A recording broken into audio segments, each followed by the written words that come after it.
میرے ساتھ اس وقت اسٹوڈیو میں دو شخصیات موجود ہیں اور دونوں شخصیات بہت ہمہ جہت ہیں، بہت سارے ٹائٹلز ان کی ذات کے ساتھ جڑے ہوئے ہیں، لیکن میں اکتفا کروں گا محدود تعارف پہ۔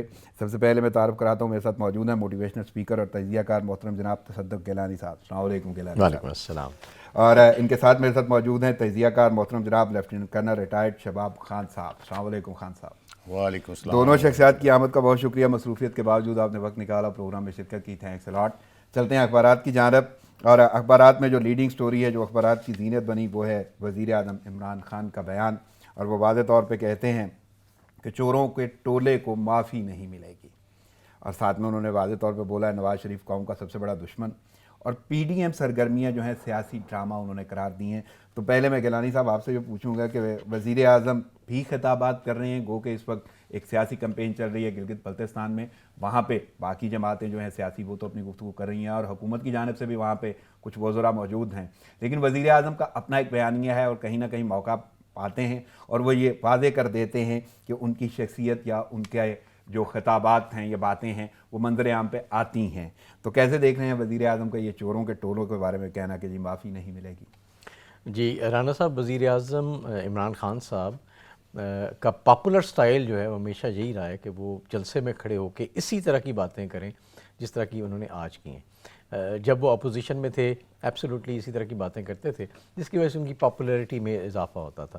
تو ان کا شروع سے جو بیانیہ رہا ہے وہ یہ ہے کہ اپوزیشن ساری چوروں کا ٹولہ ہے، اور ان چوروں کو منطقی انجام تک پہنچانا ہے۔ کرپشن کے ایجنڈے پہ وہ الیکشن لڑ کے آئے، اور آج پھر وہ اسی چیز کو ہائی لائٹ کر رہے ہیں جب اپوزیشن کی طرف سے کسی حد تک ایک ٹف ٹائم ملتا ہوا ان کو نظر آ رہا ہے۔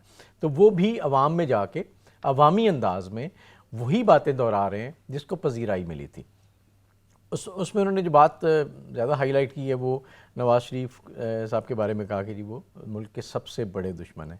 اب ایک وزیر اعظم کے منہ سے جب بات نکلتی ہے تو تھوڑا محتاط رویہ ایکسپیکٹ کیا جاتا ہے، لیکن چونکہ یہ عوامی اجتماع تھا تو وہی انداز دیکھنے میں آیا ہے جو کہ اس دور کا تھا جب وہ اپوزیشن لیڈر تھے، جب وہ اپوزیشن میں تھے۔ یہاں پہ بھی ایک ضمن سوال میرا ضرور ہے کہ آپ کو کیا لگتا ہے کہ یہ انداز انہیں سوٹ کرتا ہے یا کوئی سپورٹیو رول پلے کرتا ہے حکومت میں ہوتے ہوئے؟ بالکل سوٹ نہیں کرتا جی۔ میں ہمیشہ کہتا ہوں کہ گورنمنٹ کا کام ہے وہ اپنی ڈیلیوری سے یہ ثابت کرے، اور اپوزیشن کے جو الزامات ہیں یا ان کے جو ان کے بارے میں اعتراضات ہیں ان کا اپنی ڈیلیوری سے جواب دے۔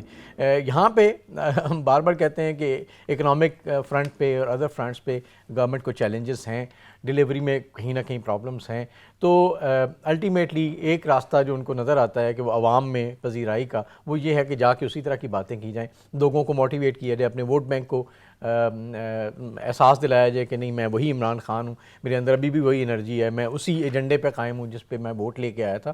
تو وہ عوامی حمایت یا اپنے ووٹرز کی حمایت کو ری انیشیٹ کرنے کے لیے یا دوبارہ سے حاصل کرنے کی کوشش کر رہے ہیں۔ لیکن آپ کو لگتا ہے کہ مسائل بھی حل ہو جائیں گے اس انداز سے؟ جی میں کہتے تو وہ یہی ہیں کہ جی میرے پاس پلان ہے، اور مہنگائی کا اگلے چند دنوں میں ہم کوئی پلان پیش کر رہے ہیں جو ختم ہو جائے گا، لیکن اگین لگتا نہیں ہے ابھی تک کہ اس سلسلے میں کوئی کام ہوا ہے۔ شباب صاحب آپ سے پوچھنا چاہوں گا، وزیر اعظم یہ کہہ رہے ہیں کہ جی وہ چوروں کے ٹولے کو جو ہے معافی نہیں دیں گے، اور دوسرا انہوں نے واضح طور پہ بولا ہے کہ نواز شریف بغاوت پر اکسا رہے ہیں، انہیں دشمن قرار دیا انہوں نے، اور پی ڈی ایم کے حوالے سے بھی کہتے ہیں سیاسی ڈرامہ ہے۔ تو کیسے دیکھ رہے ہیں ان کے بیان کو؟ دیکھیے رانا صاحب، ایک بڑا مشہور شعر ہے کہ کاروبار جہاں سنورتے ہیں ہوش جب بے خودی سے ملتا ہے۔ تو ابھی جب بھی کوئی بات آپ انسان کرتا ہے، خاص کر وہ ایک خاص لیول کا، کہنا آسان ہے کہ فلاں مجرم ہے، فلاں چور ہے، فلاں ہے، جب وہ یہاں نظام عدل میں مسئلہ ہے ہمارا، کوئٹہ کا سب کے سامنے وہ ہے نا یہ مقدمہ جو اچکزئی صاحب کا، وہ مجید اچکزئی صاحب سے شاید، جنہوں نے سر عام ایک انسپیکٹر کو قتل کر دیا، مجرم سامنے ہے، ایویڈنس سامنے ہے، نظام عدل کہتا ہے نہیں یہ بری ہیں۔ تو جہاں ایسا نظام عدل ہو، آپ جتنے مرضی چوروں کو پکڑ لائیں وہ دوسرے دن ضمانت پہ رہا ہو جائیں گے۔ شباب صاحب، تو پہلی بات تو یہ کہ عدلیہ پہ قدغن نہیں ہے، میں اس کی تفصیل میں تو نہیں جاؤں گا، لیکن آپ کو کیا لگتا ہے کہ وزیر اعظم نے جو رویہ یا انداز اپنایا ہوا ہے، تو یہ مسائل جتنے بھی، اس سے بھی بڑھ کے اگر میں جملہ استعمال کروں، کیونکہ عام آدمی کے لیے تو مہنگائی بڑی عذاب بن چکی ہے، تو آپ کو لگتا ہے وزیر اعظم کا یہ انداز جو ہے وہ یا یہ باتیں جو ہیں ان مسائل کے حوالے سے سوٹ کرتی ہیں، عوام سننا چاہتی ہے یا اپنے مسائل کا حل چاہتی ہے؟ دیکھیے رانا صاحب، بات یہ ہے کہ یہ جو لفاظی ہے اس کا وقتی طور پہ بظاہر ایک تاثر تو ایسا جاتا ہے جیسے میں چھوڑوں گا نہیں، لیکن 2.5 سال تک اگر آپ ایک ہی بات کریں، آپ نے ایکچوئل کیا اقدامات کیے ہیں؟ آپ نے نیب کو کتنا مضبوط کیا ہے؟ کتنی احتساب عدالتیں سپریم کورٹ کہہ چکی ہے؟ اگر آپ یہ ساری چیزیں نہیں لائیں گے اور پھر ان کا ودن ٹائم فریم میں اگر نہیں ہوگا فیصلہ کہ یہ 3 مہینے یا 6 مہینے کا ایک ٹائم ہے، اس میں جو بھی ہے سب نظر آ رہا ہوتا ہے، سب کو پتہ ہے اتنی ملے ہیں، اتنے پیسے لوٹے ہوئے ہیں، لیکن پھر بھی آپ ایسے بے بس ہیں. تو وزیر اعظم صاحب کو چاہیے کہ زیادہ توجہ دیں میکینزم کو ڈیولپ کرنے کے لیے، اور خاموشی سے پھر جب رزلٹ آنے شروع ہوں گے تو الفاظ کی ضرورت نہیں پڑے گی. یعنی آپ کو یہ لگتا ہے کہ انہیں اپنے انداز کو تھوڑا بدلنا ہوگا؟ بالکل بالکل صحیح. میں آگے بڑھتا ہوں کیونکہ یہ انداز تو اپنی جگہ پہ ہے، لیکن کیونکہ نواز شریف کے حوالے سے انہوں نے بات کی ہے اور نواز شریف کے معاملات بھی اپنی جگہ پہ ہیں، پر اس وقت گلگت بلتستان میں جو صورتحال ہے وہ ہے سیاست کی. یعنی وہاں پہ انتخابات ہو رہے ہیں، سیاسی ماحول بڑا گرم ہے، گو کہ وہاں پہ موسم سرد ہے، لیکن وہاں پہ مہم جاری ہے. پیپلز پارٹی وہاں پہ موجود ہے، نون لیگ موجود ہے، اور حکومت یعنی حکمران جماعت پی ٹی آئی کے بھی وزراء وہاں پہ موجود ہیں. لیکن سب سے پہلے میں ذرا بات کروں گا پیپلز پارٹی کی جانب سے. بلکہ بلاول بھٹو کے گلگت بلتستان والوں سے انتخابات میں حمایت پر حقوق دلانے کے وعدے، کہتے ہیں وزیر اعظم عہدہ سنبھالنے سے قاصر ہیں، صوبہ کیا دیں گے؟ تو گیلانی صاحب آپ سے میں پوچھنا چاہوں گا کہ گلگت بلتستان کے انتخابات ایک تو کیسے دیکھ رہے ہیں، دوسرا سیاسی کمپین، اور بلاول کیونکہ کافی دنوں سے وہاں پہ موجود ہیں، ان کا لمبا سا ایک اچھا خاصے دورانیے کا دورہ ہے وہاں پہ، تو کیسے دیکھ رہے ہیں پیپلز پارٹی کو ان انتخابات میں؟ دیکھیں، جیسے ہم نے پچھلے پروگراموں میں بات کی کہ بلاول نے پچھلے کافی عرصے سے گلگت بلتستان میں ڈیرا ڈالا ہوا ہے ایک قسم کا، اور ان کے بیانات بھی فوکسڈ ہیں گورنمنٹ کی نااہلی کے حوالے سے، پرائم منسٹر کے حوالے سے، اور وہ ٹارگٹ کر رہے ہیں کہ کس طرح سے اس گورنمنٹ نے پرفارم نہیں کیا اور اس کی وجہ سے پاکستان میں مسائل ہیں، اور اس کو وہ استعمال کر رہے ہیں گلگت بلتستان میں اپنی کیمپین کے حوالے سے. تو ان کا بڑا اسٹریٹ فارورڈ رویہ رہا ہے. وہ کوئی زیادہ آپ دیکھیں پچھلے دنوں کو جو کانٹریورسیز رہیں ان میں بھی زیادہ انوالو نہیں رہے، انہوں نے زیادہ فوکس اس پہ کیا. اب آگے دیکھیں تو کل ہی جب عدالتوں نے اپنا چیف الیکشن کمشنر نے کہا کہ جی تمام ارکان اسمبلی یہاں سے واپس چلے جائیں، تو بلاول کو بھی شاید واپس جانا پڑے گا اس حوالے سے. تو بلاول کے لیے یہ موقع ہے کیونکہ پیپلز پارٹی اور نون لیگ کا کافی اچھا vote bank historically G B میں رہا ہے، اور وہ اس وقت پوری کوشش میں ہیں کہ وہ کسی نہ کسی طرح اپنے بیسٹ پرفارمنس دکھا سکیں ان الیکشنز میں. اس کی وجہ سے آپ دیکھیں تو چونکہ پیپلز پارٹی کے دور میں، پچھلے دور میں جی بی کو ایک سٹیٹس ملا تھا، ابھی بھی وہ سٹیٹس اس طرح کا کلیریفائڈ سٹیٹس نہیں ہے کیونکہ انٹرنیشنل ڈومینز میں یہ چیزیں آتی ہیں. تو اب اگلا وعدہ ان کا یہ ہے کہ اب اس کو ہم مزید انٹیگریٹ کرنے کی کوشش کریں گے. وعدہ آپ کو لگتا ہے پورا ہوگا؟ میرا نہیں خیال کہ وہ وعدہ اتنی آسانی سے پورا ہوگا، کیونکہ بہت سارے اسٹیک ہولڈرز ہوتا ہوا نظر آ رہا ہے. جی ہاں، مجھے یہی لگتا ہے کہ یہ انتخابی وعدہ ہے اور اس میں بہت سارا اسٹریٹجیکل ڈیفیکلٹیز انوالوڈ ہوں گی. ظاہر ہے اس میں ایک بڑا سینیریو ہے. تو چلیں میں مزید اس پر گفتگو کروں گا، لیکن شباب صاحب سے میں ذرا پوچھنا چاہتا ہوں. شباب صاحب، گلگت بلتستان آپ کا بہت وقت گزرا ہے وہاں پہ، اور بہت بہتر انداز سے آپ وہاں کے حالات بھی جانتے ہیں، عوام کو بھی جانتے ہیں، ان کے رویے جانتے ہیں. تو یہ سیاسی سرگرمیاں جو وہاں پہ جاری ہیں، سیاسی درجہ حرارت بڑا بڑھ گیا ہے، اور دوسرا پیپلز پارٹی کیسے دیکھ رہے ہیں وہاں پہ؟ دیکھیے رانا صاحب، اصل میں زمینی حقائق سے ہمارے یہ جو سیاستدان ہیں یا لیڈر ہیں یہ واقف نہیں ہیں. یہ بظاہر ایک سیاسی نعرہ تو لگ سکتا ہے کہ ہم صوبہ دیں گے. صوبے کا مقصد کیا ہے؟ اچھی گورننس، لوگوں کے نیچے لیول تک ان کو اچھی گورننس ملے، حکمرانی کا انداز اچھا ملے، ان کے حقوق ملیں، اور جو بھی ان کے وسائل ہیں اس لحاظ سے ان کو ہر ایک کو اس کا حصہ ملے، خاص کر تعلیم میں اور صحت میں اور جابس. بالکل. اب اس وقت ہم یہ شاید لوگوں کو معلوم ہی نہیں ہے، حکومت سینٹر کو تو پتہ ہونا چاہیے کہ گلگت ایک علیحدہ ریجن ہے اور بلتستان علیحدہ ریجن، اسکردو کا ریجن جو ہے وہاں کی زبان مختلف ہے، وہاں کا کلچر اور وہاں کی جو ہے لائف ڈیفرنٹ ہے، ان کے وسائل ڈیفرنٹ ہیں. آپ گلگت کو علیحدہ رکھیں، اس کو 2 صوبے بنائیں. اس کی وجہ یہ ہے کہ اگر ابھی آپ بناتے ہیں نا گلگت بلتستان ایک صوبہ، تو کدھر ہے؟ گورنر تو بیٹھے گا اور وزیر اعلیٰ بیٹھے گا گلگت میں.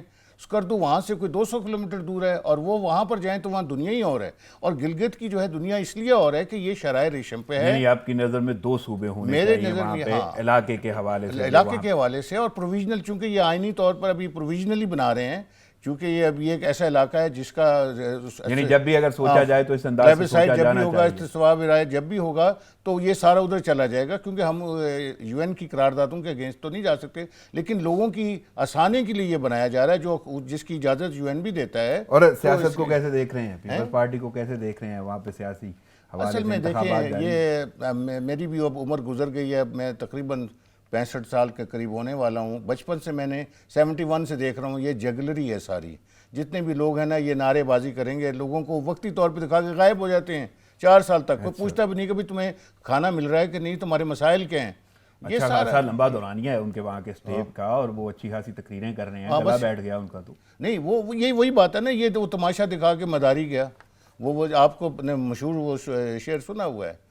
تو یہ جمہوری تماشا جو ہے نا، یہ والا جو یہ وہ اس کا رزلٹ کوئی خاص نہیں نکلے گا، یہ وقتی طور پہ، اور لوگوں کو بیوقوف لوگ بن جائیں گے، بیوقوف نہیں، پھر بھی انتخابات انتخابات تو ہیں، لیکن میں مزید بھی آپ سے سوال کروں گا۔ پہلے میں گیلانی صاحب سے پوچھوں تو گیلانی صاحب پھر نون لیگ کو کہاں دیکھ رہے ہیں؟ مریم نواز بھی تو وہاں پہ ہیں اور ان کے بڑے نرالے انداز ہیں، یعنی یوں کہہ لیں کہ وہ شال وغیرہ اور وہاں پہ کیپس اور شانٹی کوٹ اور بڑا عجیب سلسلہ ہے، تو وہ ساری کی ساری چیزیں اپنی جگہ پہ نرالے انداز، لیکن سیاسی کیمپین اپنی جگہ پہ ہے۔ اس مہم کو کامیابی کی طرف جاتے دیکھ رہے ہیں، کوئی نون لیگ کو رسپانس ملتا نظر آ رہا ہے؟ جی، نون لیگ کا دیکھیں ابھی بھی اس وقت وہ آن بورڈ ہیں حکومت میں گلگت بلتستان میں، اور ان کو اگلے الیکشنز میں کنٹینیو کر سکتے ہیں یا نہیں کر سکتے، یہ ایک چیلنج ہوگا۔ ابھی مریم نواز کے ساتھ تھوڑا سا دیکھا جائے تو گڈ لک یہ ہے کہ وہ رکن اسمبلی نہیں ہیں، تو وہ رہ سکتی ہیں گلگت بلتستان میں، بلاول کو شاید واپس آنا پڑے، شاید خاقان عباسی وغیرہ کو واپس آنا پڑے، تو اس حوالے سے مریم کو وقت ملے گا۔ اب ایک بات جو میں پہلے بھی کہہ چکا ہوں کہ جی بی وہ علاقہ ہے جہاں پہ اسٹیبلشمنٹ کے ساتھ الائنمنٹ کے بغیر معاملات نہیں چل سکتے۔ اب انٹرسٹنگ یہ ہوگا کہ جو اس وقت مریم نواز کا بیانیہ ہے اس کو وہاں اتنی پذیرائی ملتی ہے یا نہیں ملتی۔ ووٹ بینک ان کا ڈیفینیٹلی ہے، لیکن یہ ایک انٹرسٹنگ سچویشن ہوگی۔ بلاول اپنا کام کر کے اب واپس جا رہے ہیں وہاں پہ، ظاہر ہے اگر آخر تک رہتے تو شاید تھوڑا سا اور ان کو موقع مل جاتا، مریم کو موقع ملے گا، تو مریم کو موقع ملنے کے حوالے سے نون لیگ کے چانسز تھوڑے سے بڑھتے نظر آ رہے ہیں۔ لیکن دوسری طرف جو میں نے کہا کہ وہاں پہ جو انٹرسٹنگ سچویشن ہے اس وقت کی نزاکت کے حوالے سے، وہ دیکھنا بڑا ضروری ہوگا۔ لیکن تاریخ تو ان کی بتاتی ہے کہ جو بھی وفاق میں ہوتی ہے حکومت تو وہ کامیاب نظر آتی ہے، لیکن لیٹس سی کیا ہوتا ہے۔ تو شباب صاحب آپ کیسے دیکھ رہے ہیں کہ کون سی جماعت جیتتی ہوئی نظر آ رہی ہے انتخابات میں؟ اصل میں ابھی جلسے جب دیکھیں آپ ٹی وی پہ جیسے نظر آ رہے ہیں، وہ تمام پارٹیوں کے بھرپور ہیں، پیپلز پارٹی کے بھی بھرپور ہیں، اور ابھی مریم صاحبہ کا بھی کافی بھرپور ہیں، تو اس وقت کہنا بڑا مشکل ہے کہ کون کس طرف لے جائے گا۔ صحیح، یعنی ابھی تک آپ یہ یقین سے کچھ نہیں کہہ سکتے کہ کون کس طرف جاتا ہوا نظر آ رہا ہے۔ چلیں میں آپ سے تو ایک اہم سوال یہ پوچھوں گا، کیونکہ کل انہوں نے BBC انٹرویو دیا ہے بلاول بھٹو نے، اور اس میں بات کی ہے نواز شریف کے حوالے سے کہ انہوں نے جو فوج کے خلاف باتیں کی ہیں، تو ان کا یہ کہنا ہے کہ فوجی قیادت کا نام لینا نواز شریف کا ذاتی فیصلہ ہے، ثبوت کا انتظار ہے انہیں بلاول کو۔ تو میں شباب صاحب آپ سے جاننا چاہوں گا کہ کیسے دیکھ رہے ہیں، تو اب پھر یہ سیاسی اتحاد جو PDM کا ہے وہ بھی آپ کو ٹوٹتا ہوا نظر نہیں آ رہا؟ دیکھیے، یہ وہ کہتے ہیں کہ ہمیں جو ملنا تھا اور ہم نے جو حاصل کرنا تھا، ہماری ایک اسٹریٹجی تھی، وہ ہم نے اپنائی، اور آپ ہمارے ٹریپ میں آ گئے، ہمیں جو ملنا تھا ہم لے کے اب جا رہے ہیں۔ شباب صاحب میں گفتگو یہیں سے جاری کروں گا، لیکن یہاں پہ مجھے ایک چھوٹا سا وقفہ لینا ہوگا۔ ناظرین پروگرام جاری ہے، لیتے ہیں ایک شارٹ بریک، ساتھ رہیے گا۔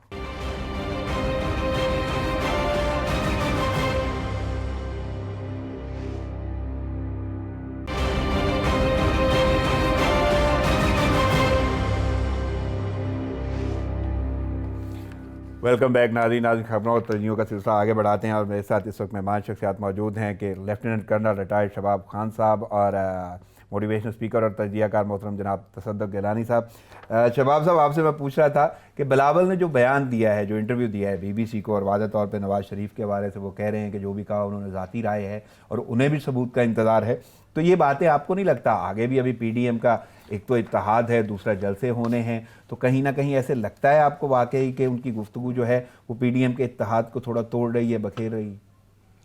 میری نظر میں تو یہ ایسے لگتا ہے جیسے بلاول صاحب نے نا کلاڑی نون لیگ کے پاؤں پہ مار دی ہے. نارملی تو لوگ اپنے پاؤں پہ مارتے ہیں لیکن یہ ان کے پاؤں پہ, اور مجھے یہ محسوس ہو رہا ہے کہ اب ان کے فاصلے بڑھنے شروع ہو جائیں گے. شروع میں اب دلوں میں قدورت تو اب پیدا ہو گئی ہے اس بیان کے بعد. وہ اظہار نہیں کریں گے وقتی طور پہ کہ لوگ جو ہے اس کا تماشا نہ بن جائے, لیکن اب اندر ہی اندر جو ہے یہ ایک ایسی چیز ہے جو دراڑ جو ہے وقت کے ساتھ بڑھتی جائے گی. یعنی اس کا مطلب اگر کوئی حکومت تنقید کر رہی ہے تو وہ ٹھیک کر رہی ہے, کیونکہ وزیر اطلاعات بھی یہ کہہ رہے ہیں کہ جی وہ الگ ہو رہے ہیں, ان کی باتیں یہ بتا رہی ہیں کہ نون لیگ سے الگ ہو جائیں گے, اور پی ڈی ایم کا ایک اچھا خاصا اتحاد ہے اور اس کے جلسے بھی اچھا خاصا اثر رکھتے ہیں. تو آپ کو لگتا ہے کہ واقعی کوئی الگ والا سلسلہ ہے؟ دیکھیں رانا صاحب, جو عوام ہے نا وہ یہ آج کل کے میڈیا کے اس دور میں سوشل میڈیا پلس یہ الیکٹرانک اینڈ پرنٹ تو شاید بہت کم اب لوگ دیکھتے, تو یہ باتیں بڑی تیزی سے پھیل جاتی ہیں. اور ایک عام آدمی بھی جو ہے نا جب یہ سنتا ہے تو وہ اس کو محسوس ہو جاتا ہے کہ کیا ہونے والا ہے. تو یہ جملہ کسی گھر میں بھی میں بیوی میں اس طرح کی کوئی بات ہو جائے تو پتہ چل جاتا ہے کہ ان میں نا اتفاقی ہو گئی ہے. تو یہ نا اتفاقی کی بنیاد رکھی گئی ہے اس بیان. اور آپ کو لگتا ہے کہ عوام اس نا اتفاقی کو مان لے گی؟ ہاں, میں اس کو جو ہے نا محسوس کر رہا ہوں, اور لوگوں کو محسوس ہو گیا ہے کہ یہ جو ہے نا ایک وقتی ایک اتحاد ہے, اس کا آگے جو ہے سالڈ کوئی اینڈ نہیں کہ یہ آخر تک ساتھ چلیں گے اور قوم کو لے کے جائیں گے آگے. نہیں, یہ وقتی طور پہ مفاد حاصل کے بعد یہ بکھر جائیں گے سارے. صحیح. گیلانی صاحب آپ کیسے دیکھ رہے ہیں جی بلاول بھٹو کا یہ انٹرویو, اور واضح طور پہ ان کا یہ کہنا ہے کہ جو نواز شریف نے کہا ہے ان کی اپنی ذاتی رائے ہے اور انہیں بھی انتظار ہے ثبوت کا؟ دیکھیں بلاول بھٹو کے سٹیکس ڈیفرنٹ ہیں. ان کا سندھ میں گورنمنٹ ہے ان کے پاس, جی بی میں اس وقت وہ بڑے فوکسڈ ہیں, تو ان کے سٹیکس ڈیفرنٹ ہیں. انہوں نے مثلا اپنی جان بھی چھڑائی ہے اس طرح کی بات کر کے, کیونکہ یہ ایک نواز شریف صاحب کا جو بیانی ہے وہ اتنا آسان نہیں ہے. اس ملک کی تاریخ کو اگر دیکھا جائے تو بائی نیم اگر آپ کچھ لوگوں کو آئیڈینٹیفائی کر رہے ہیں تو ایسے نہیں ہوتا کہ کسی ایک بندے یا کسی ایک شخصیت کی وجہ سے اسٹیبلشمنٹ کی اسٹریٹجیز بنتی ہیں. وہ اسٹیبلشمنٹ پھر وہ پی ڈی ایم کا اتحاد. جی ہاں, تو اس میں دیکھیں بلاول کو سندھ گورنمنٹ بھی مینٹین کرنی ہے, گلگت بلتستان بھی فوکس کرنا ہے. اب اگر ہسٹری آپ دیکھیں تو جب ہم پہلے بات کی بلوچستان کے الیکشنز ہوں, سینٹ کے الیکشنز ہوں, تو آپ کو لاسٹ مومنٹ پہ پیپلز پارٹی وہاں سے اترتی ہوئی نظر آتی ہے. یہ اتحاد جو ہوتے ہیں نا جی بڑی پارٹیوں کے بیچ, نون لیگ ہے, پیپلز پارٹی ہے, یہ اتحاد کوئی لانگ ٹرم نہیں اس لیے نہیں ہوتے کہ وہ اس وقت ایک ایجنڈا ایک ایشو پہ متفق ہیں کہ کرنٹ گورنمنٹ جو ہے اس کو کس طرح سے انہوں نے مینیج کرنا ہے. لیکن اس کے بعد ان کی اپنی اپنی شناخت ہے. انہوں نے اپنے اپنے صوبے میں اور نیشنل لیول پہ پراپر الیکشن لڑ کے اپنے لیے ایک جگہ سپیس کریٹ کرنی ہے. تو یہ نہیں ہو سکتا کہ وہ اس کی وجہ سے آپس میں کوئی انتخابی اتحاد کر لیں اور اکٹھے الیکشن لڑیں, یہ نہیں ہوگا. ہاں, اس وقت وہ متفق ہیں, متحد ہیں, اور اس وقت وہ ایک ان کا ایک خاص ایجنڈا ہے جس کی وجہ سے وہ اکٹھے چل رہے ہیں. میرا خیال وہ چلتا بھی رہے گا ایک حد تک. ہاں, نواز شریف صاحب اگر کچھ زیادہ بولتے ہیں اس معاملے میں تو اس میں ان کو اپنی جان بچانی پڑے گی باقی لوگوں کو, لیکن ادروائز یہ چلتا رہے گا. ہے کہ آگے جو جلسہ ہونے والا ہے پی ڈی ایم کا اس میں یہ متاثر ہوگی یہ ساری صورتحال اتحاد, اور جیسے حکومت کہہ رہی ہے کہ اتحاد ٹوٹنے لگا ہے, تو واقعی کوئی ٹوٹتا ہوا نہیں, میرا نہیں خیال کہ اتنی جلدی ٹوٹے گا. جب تک کہ وہ جو چند ایک نتائج حاصل کرنا چاہتی ہے P D M through negotiations وہ حاصل نہ ہو جائیں, تب تک میرا نہیں خیال کہ وہ ڈسپرس ہوں گے. ہاں, لانگ ٹرم میں ڈیفینیٹلی ان کی اپنی اپنی شناخت ہے. صحیح. چلیں شباب صاحب, ایک تو ہے دھاندلی جس کا میں نے اپنے انٹرو میں بھی بہت ذکر کیا, اور وہ دھاندلی جو ہے گلگت بلتستان میں کیونکہ انتخابات چل رہے ہیں, اور مریم نواز نے تو کل اس حوالے سے بہت کچھ بولا بھی ہے, اور وہ واضح طور پہ انہوں نے اعلان کیا ہے کہ جیوی انتخابات میں دھاندلی قبول نہیں کرنی انہوں نے. لیکن یہ دھاندلی اب ملکی یا ڈومیسٹک نہیں رہ گئے, انٹرنیشنلی ہم دیکھ رہے ہیں امریکہ کے صدارتی انتخابات ہوئے ہیں اور ابھی تک وہ نتائج جو ہیں تاخیر کا شکار ہیں, اور وہاں پہ بھی یہی گہما گہمی ہے. اور ٹرمپ نے بھی بولا ہے, نیواڈا سمیت مختلف ریاستوں میں دھاندلی کے مقدمات بھی انہوں نے دائر کر دیے ہیں. پہلے انہوں نے ٹویٹ کیا, پھر انہوں نے کانفرنس کی, اور واضح طور پہ وہ کہہ رہے ہیں کہ ان کے ساتھ دھاندلی ہو رہی ہے, ملی بھگت ہو رہی ہے کاؤنٹنگ کے حوالے سے. تو شباب صاحب, یہ دھاندلی اب انٹرنیشنلی جب اتنی مشہور ہوتی جا رہی ہے اور ہر طرف پائی جائے گی, تو کیسے دیکھ رہے ہیں, اور اسپیشلی امریکہ میں جہاں پہ شدت ہے, سپر پاور ہے؟ رانا صاحب, بات یہ ہے کہ یہ جو جمہوری نظام اس وقت جو دنیا میں رائج ہے, ہر ملک میں ایک ہی چیز سامنے آتی ہے کہ ایک بندے نے جیتنا ہے, دوسرے نے ہارنا ہے. تو جب وہ ہارنے والا ہے اس کے ووٹر جو ہے وہ مایوس ہو جاتے ہیں کہ ہماری رائے تو ختم ہو رہا, 5 سال یا 4 سال کے لیے ہم جو ہیں صرف اب بیٹھے رہیں گے اور ہم ان کو دیکھتے رہیں گے اور وہ ہمارے سینے پر مونگ ڈلتے رہیں گے. لیکن اب اس کا یہ ساری چیزیں وقت کے ساتھ آگے بڑھ رہی ہیں. کہتے ہیں نا آئین نو سے ڈرنا طرز کون پہ اڑنا منزل کٹھن یہی ہے قوموں کی زندگی میں. ابھی آپ امریکہ کو دیکھیں کہ کتنے عرصے 100 200 150 سال سے زیادہ کی ہے جمہوریت ہے. تو اب ان کا جو نظام انہوں نے اس وقت بنایا تھا نا, جیسے ابھی پہلے بھی آپ نے بات کرتے ہیں, وقت کے ساتھ دور جدید کی چیزوں کے اس کے ڈفرینٹ اس کا ہو جاتا ہے مسائل کا حل جو ہے. تو وقت کے ساتھ جو تجربہ ہے ان کا الیکٹورل کالج کا جو یہ سسٹم تھا جو ابھی تک چل رہا تھا, اب وہ وقت آ رہا ہے جہاں پر وہ دھڑام سے گر جائے گا. آپ یہ دیکھیں کہ یہ 15 مطلب کروڑ ووٹ ڈلا ہے. بالکل, وہ ارلی ووٹنگ میں سارا ٹوٹل جو ہے نا 150 ملین. اب یہ دیکھیں کہ اس میں سے اگر فرض کریں 7 کروڑ اور 60 لاکھ لیڈنگ پرسن لے جاتا ہے, اور اس کے بعد جو نمبر 2 ہے وہ 7 کروڑ اور 40 لاکھ لے جاتا ہے, تو آپ اندازہ لگائیں 20 لاکھ والا تو بن جائے گا صدر. لیکن یہ الیکٹورل کالج کا ان کا جو سسٹم ہے یہ تو 300 سال سے چل رہا ہے. نہیں یہی نا, تو وقت کے ساتھ اب ہونا کیا چاہیے دنیا بھر میں, بلکہ داندھی سے نجات کا حل جو یہ ہے, میں وہ جو بات کر رہا تھا کہ دانش گاہ پاکستان جو تھنک ٹینک ہم نے بنایا ہے, تو اس کی روشنی میں ایک تھوڑا سا ڈالوں گا اس پہ روشنی, کہ اب وقت آ گیا ہے کہ دنیا میں یہ سوچ آنی چاہیے کہ بے شک الیکشن سے پہلے ہم ریس لگائیں گے, جو جیسے نمبر 1 آیا وہ پریزیڈنٹ بن جائے گا, جو نمبر 2 ہے وہ وائس پریزیڈنٹ بن جائے.